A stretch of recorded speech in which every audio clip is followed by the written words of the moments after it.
Welcome to our meditation conversation. So let's begin with a meditation this week. So you can close your eyes and find a comfortable seat and get relaxed. Start to check in with your body, tune in with your body. And let's start with a little mindful relaxation technique. So start with a deep cleansing breath. So let's take a nice full inhale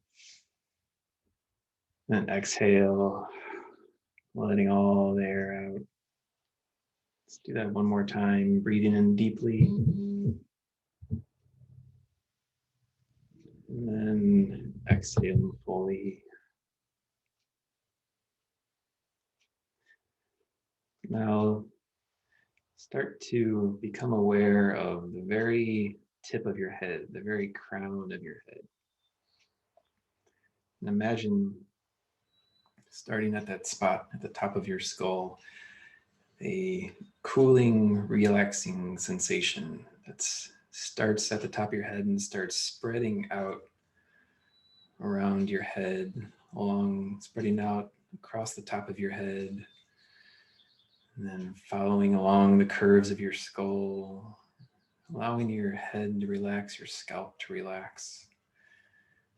And then allow this wave to continue moving down your head. Allow your eyebrows to relax, your eyes, your ears, the back of your head. And allow your nose to relax, your cheeks.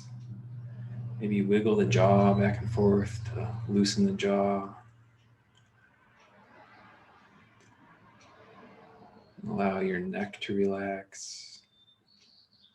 Allow your shoulders to relax. Let's roll the shoulders up to the ears and down and back, allowing them to remain soft and at ease.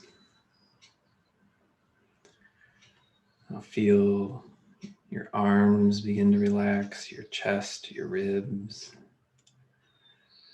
Let's clench the big muscles in the arm and the biceps. Clench those really tight for a second and then relax them. Now let's clench the forearms and hands. Squeeze them tight and then allow them to relax.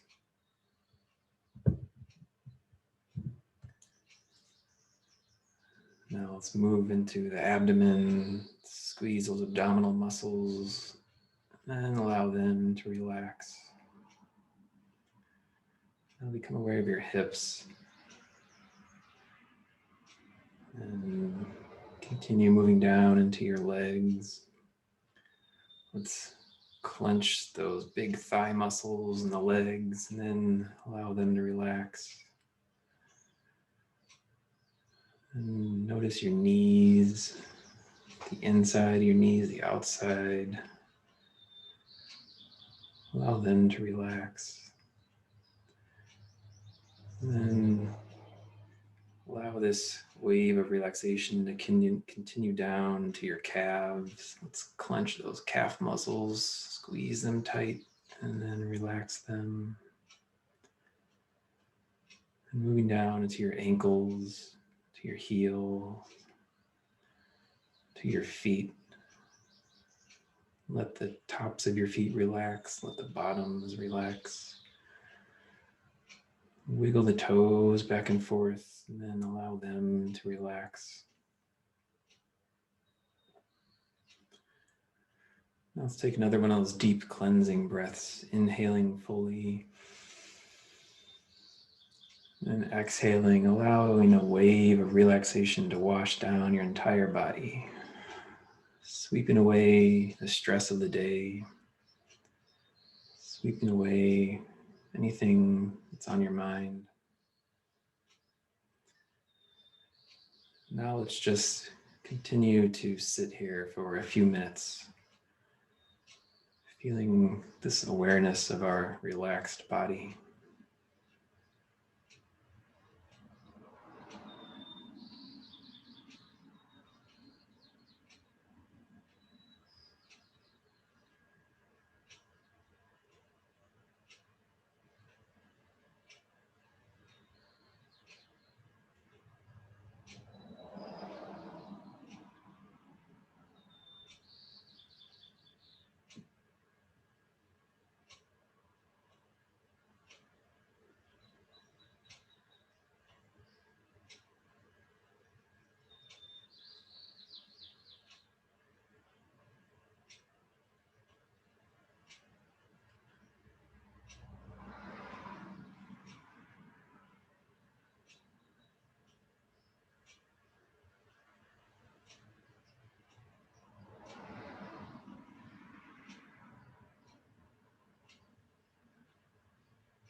And when you're feeling ready, you can start to deepen your inhale, bringing your awareness back into the body.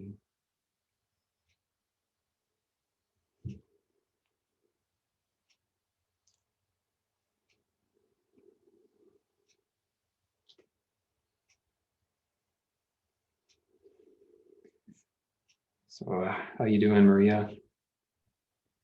Good. I like meditating. Actually, I use an app called Calm. Mm-hmm. Yeah. Is it like guided meditations or just that timer or? It has everything. Like I started about 6 years ago because like my school day was really intense and I just was always having a lot of brain fog. And so I read an article about meditation, how it can help you with like focus. And so I did that like during lunch and it really helps. So I like to do it usually like midday and then I feel like I have like a little power nap, like chance to kind of clear my brain, like a reset. Right. Yeah. Yeah. I like meditating too. It feels good. It feels refreshing. Yes, very refreshing. Mm-hmm. Cool. It's easy to forget to just like take a deep breath.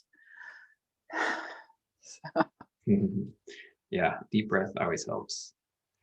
Yeah, we spend so much of our lives with our nervous systems kind of overstimulated. And Yes, we don't even realize that it's happening. And a deep breath is a great way to help soothe the nervous system a little bit. absolutely. Yeah. There's actually an app called Headspace as well, and they have some on Netflix. I don't know if you have Netflix. I do. Yeah. So check out Headspace. And I actually did that whole series with my students that I had like I had 2 English classes last year. And then I was like, wait a second. And I could put it in German. So then we did it. I did it with all my German classes too. I didn't do the German classes as much because we have a lot more content to cover. But they liked it a lot. Like I was really surprised at how well the students responded to it. Cool. Yeah. That's great. Yeah, I think in a like our society, like we don't value like rest and relaxation. It's seen as like a weakness. Yeah, I know. Definitely. There's such an emphasis on like hyper productivity and Yes. achieving 110%. Yeah. And I would notice like I would start the classes with these whatever 10 or 20-minute meditations. And then they were so focused and quiet on those days. I was like, I really like this. I should do this every day. Yeah. Yeah, that's great. Exposing those young minds to meditation at an early age. Well, and I think for a lot of students, they don't have a way to de-stress because their parents don't know how to de-stress. And so they seek drugs or alcohol to Sure. relax. And, there's kids getting in fights and stuff because they just have all this pent up energy. And so then when somebody pisses them off, they can't take a deep breath. They just hit somebody. So hopefully it helped a couple of them with some strategies to use in the future and they won't have fights or whatever. Yeah, hopefully. Cool. That's great. So how'd you discover meditation? Well, I discovered it through a friend when I was right after I turned 30, or right before I turned 30. Friend, it was a guy I was actually playing in a band with, and so Okay. he told me about this teacher he had, and yeah, I checked it out, and then that was it for me. I got hooked at that point. Yes. Hooked. Yeah. Cool. So I've been talking a lot recently about unconditional love. I don't know if you've seen any of that in the emails I've been sending out. Yeah, I read some of that stuff. Yeah. Cool. Yeah. So I'm really excited about this topic of unconditional love right now. And last week I talked about unconditional love for ourselves and about how guilt and shame are often an obstacle that prevent us from feeling unconditional love for ourselves. So I talked about some strategies for making peace with our guilt and shame. And this week I wanted to talk about unconditional love for our experience or for our life. That's another big area where unconditional love can help us live happier lives. And so one common thing that makes it hard to love our current experience is when we have negative emotions, right? Or unpleasant emotions like fear or anger or sadness or heartache or loneliness, any of those unpleasant emotions that those usually make us feel like we don't want to love our experience, right? Yeah. But one thing when we start exploring mindfulness and meditation, one kind of neat little trick that at least I discovered is that when we embrace negative emotions, they hurt far less than when we try to repress them. So a lot of the discomfort and pain and unpleasantness from negative emotions actually come from resisting the emotions rather than just allowing allowing our bodies and allowing our minds to just experience them fully. Does that make sense? Absolutely. There's a series on pain relief that I've done on Calm. There's a lot of like 7-day series. And so I would do those like because I've had 14 surgeries in the last 2 years. And absolutely like just yes. And so labeling it like that feels like pressure or that feels like stinging or feels Right. like burning or that feels like stabbing and just like going with it and like imagining like it flowing through you like a river and just like flowing out like okay now it's leaving and then I find that helps me a lot. Awesome. Yeah. Yeah, that's exactly what I was going to talk about. Some of those mindfulness strategies for coping with pain or any kind of negative emotion. And exactly like you said, one trick to um, to embrace the experience is to examine it like that and try to label it, try to figure out exactly so you can start by figuring out where exactly in the body it is, trying to pinpoint, and even for emotions, not just physical sensations of pain, but even emotions. When we really look at them and examine them, oftentimes emotions are associated with a particular spot in the body, like our stomach or our neck or shoulders or chest or throat. And so that's kind of one first step towards embracing negative emotions is identifying where in the body we're feeling them. And then, like you said, the next step to take that further is to identify or try to put a label on what kind of the texture of the sensation is. So it's like you said, is it sharp? Is it stingy? Is it dull? Is it aching? Is it a constant sensation or does it ebb and flow in waves of intensity? And so I think, like you're saying, once you start doing that, when we examine, really mindfully examine any kind of experience like that, it gives us some distance from it. It it makes it so that the sensation doesn't overwhelm us as much, and it allows us to not identify as strongly with a negative experience, and that allows then like you said that allows it to just kind of flow through us instead of getting stuck or instead of us because when we try to resist something when we try to resist those negative emotions then they get kind of stuck and then we just hold on to them and feel them over and over again. But like you said, when we allow them to flow through, they then our bodies are able to process them and express them, and then it just kind of is able to go on its way and stop bothering us. So that's great. Do you want to talk a little bit more about that? It's a great example you're talking about of applying that to pain, to actual physical um pain from surgery. I think it's great that you mentioned emotional pain to connect that because I never thought of doing that. I haven't run across that. Oh, uh, idea before, or like it didn't sink in before. Sometimes you hear things and it goes in one ear and out the other, but I think that's something I can definitely use. Great. Yeah.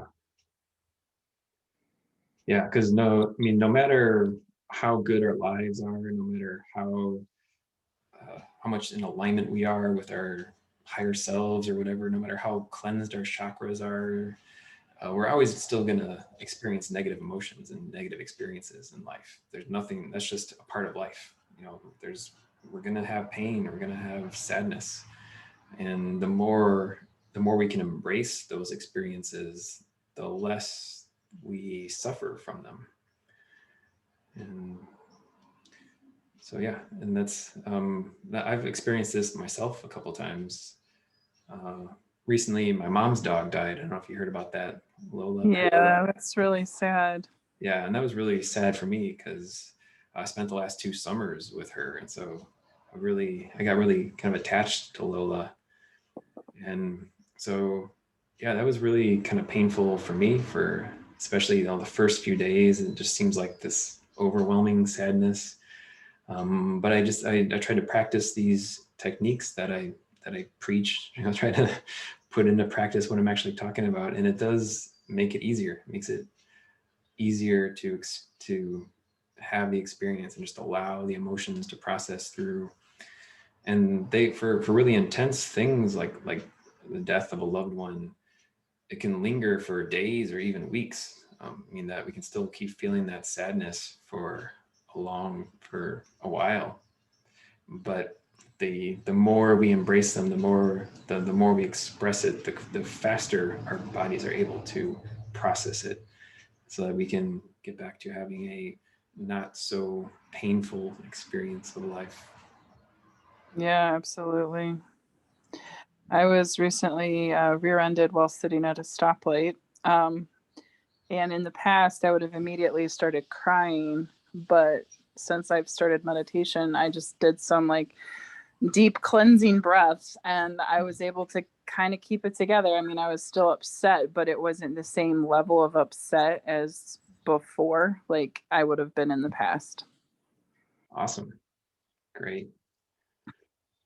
Yeah. Yeah. And like you said, I think anytime we're in the throes of a really intense emotion, and it might seem impossible to try to embrace it or examine it.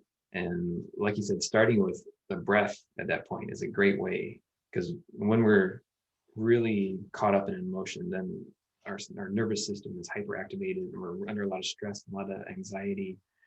And breathing is a way to just kind of directly hack into our nervous system and start to calm it down. So taking deep, full breaths, and especially uh, extending the exhale so that it's longer than the inhale. And anytime we do that, anytime we extend the exhales, that's like Okay. that's a physiological trigger that triggers the parasympathetic nervous system, that activates the calming, relaxing branch of the nervous system. And Is that so, like basically tricking your body into thinking it's like falling asleep? or just relaxing generally, yeah. Okay. Right. Yeah, I heard an interesting statistic, or an interesting little fact, is that we think that the brain controls the body, right? We think that nerves run from our brain down to our body.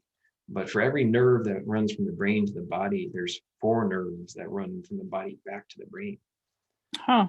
Yeah. And so we think that we think that the brain controls the body, but there's all this input coming from the body back to the brain. And so by affecting the body, we can actually affect the brain. And breath is one way to do that. By consciously controlling our breaths, we send these calming signals from the body up to the brain.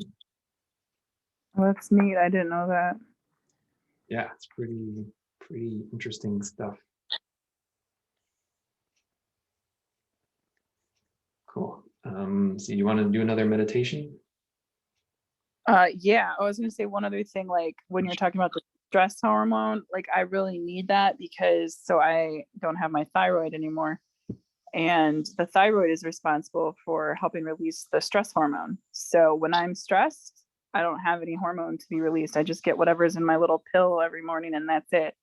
Awesome. So while I have some, it's not going to necessarily be enough. So meditation helps regroup for me. Oh, yeah. Wow.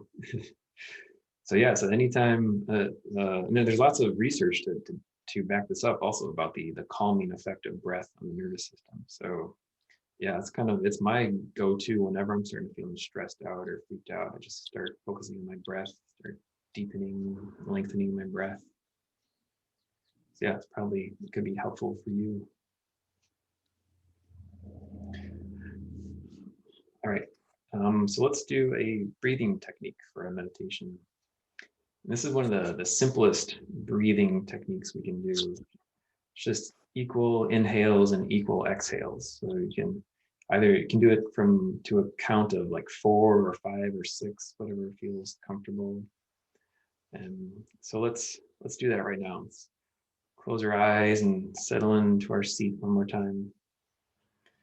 And then we'll do this equal inhale and equal exhale technique. In yoga, they call it samavriti. It just means equal inhales, equal exhales. So let's start by clearing all the air out with an exhale. And then we can inhale, 2, 3, 4, 5, and exhale, 2, 3, 4, 5. Inhale, 2, 3, 4, 5, and exhale, 2, 3, 4, 5. So now continue to do that on your own for the next few minutes. Just continue that breathing pattern, counting it out in your head.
Now we can start to deepen our inhales, come back to the body.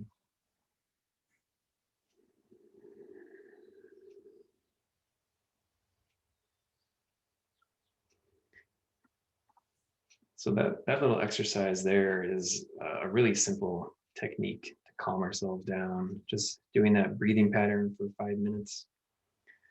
I think there's some studies that show that equal inhale, equal exhale, that that sets a pace for about 6 breaths per minute, and that breathing pace is really calming for the nervous system, very relaxing for the nervous system. So if you ever need to calm yourself down and maybe you don't have access to your app or whatever, you can just sit and breathe like that, just counting to yourself, counting the inhales for 5 and counting the exhales for 5. I do that a couple times a day usually. I find it very, very relaxing, just a quick little break. So I wonder if that's why I like swimming laps. It's sort of a forced breathing pattern. yeah, probably. Yeah, yeah. I remember that from when I used to swim a lot when I was younger. Yeah, it is kind of calming and relaxing. That that forced, regulated breathing pattern.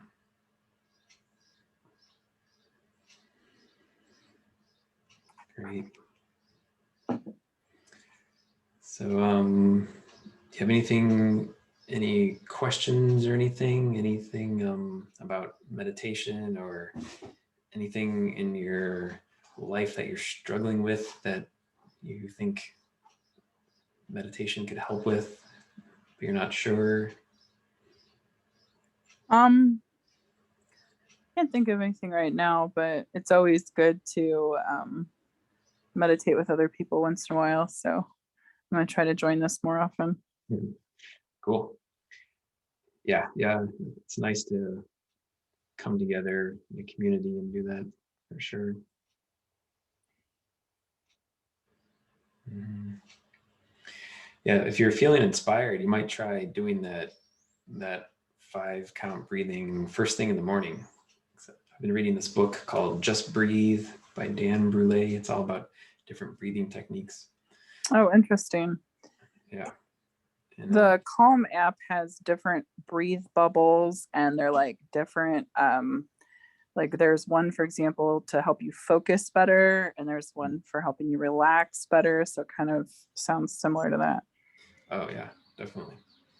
Yeah, there's been a lot of people studying breath work and noticing how different breathing patterns have different effects on the body.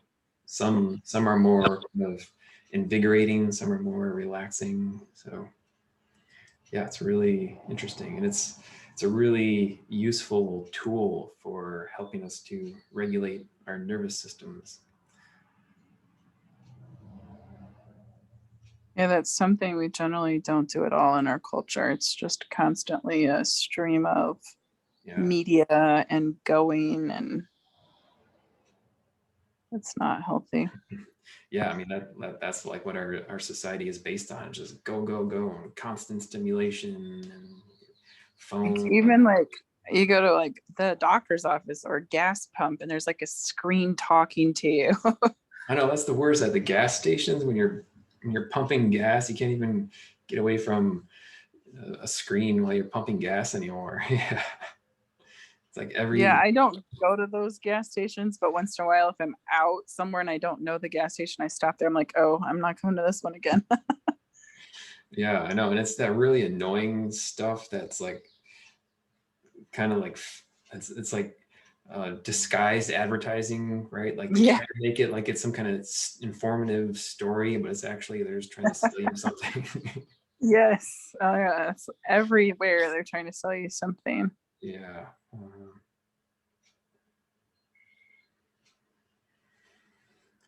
Yeah. Cool. Well, that's kind of all I wanted to talk about tonight. Okay. Yeah. So anything else? No, thank you for leading this. Yeah. Thanks for coming. Thanks for tuning in. You're welcome. Yeah, I've been trying to coordinate with Dave and Kristen to like have a meditation session with their family, but just haven't been able to make it happen with schedule yet. Oh, there's a whole bunch of really good ones on Calm for Kids, and there's sleep stories. And so I started that when my son was like 4. And so like if he'd have a tantrum, when he was little, I would do like the kid breathe, like pretend you're blowing out a birthday candle, or pretend you're blowing on hot chocolate that's too hot, to get the kids to calm down. And it really works. Oh wow, interesting. Yeah, I'll send you a link if you're interested. I don't know if you have your own stuff you look at, but I always am interested in looking at different sure. Yeah, things. I'm always happy to explore new tools, new techniques, things like that. I started with the free content, and there's a lot of content for free. Hmm. And then it was on sale for Black Friday, and I was like, what the heck? And so I bought like a lifetime membership for half price. Oh, cool. I was definitely using it, all the time. And then they just keep adding more and more content. And there's a lot of like sleep stories and things to like help you relax. So I'll listen, like they're just like descriptions of like different travel things and just Hmm. kind of things to help you focus on nature or whatever. Oh yeah. Oh cool. Sounds interesting. Yeah, it's called Calm. Calm. Yep. Oh, And it's just CALM. But uh-huh. I'll send you a thing because if I send you an invite, you get like a 30-day free view of it or whatever. Oh cool. Yeah, sure. Definitely send it to me. And also, I'm like doing market research because we're starting to put lots of content on our website, and so Oh, it's interesting for me to like see how other companies are doing it, things like that. okay. So yeah, you can check out Calm and Headspace. And Yeah.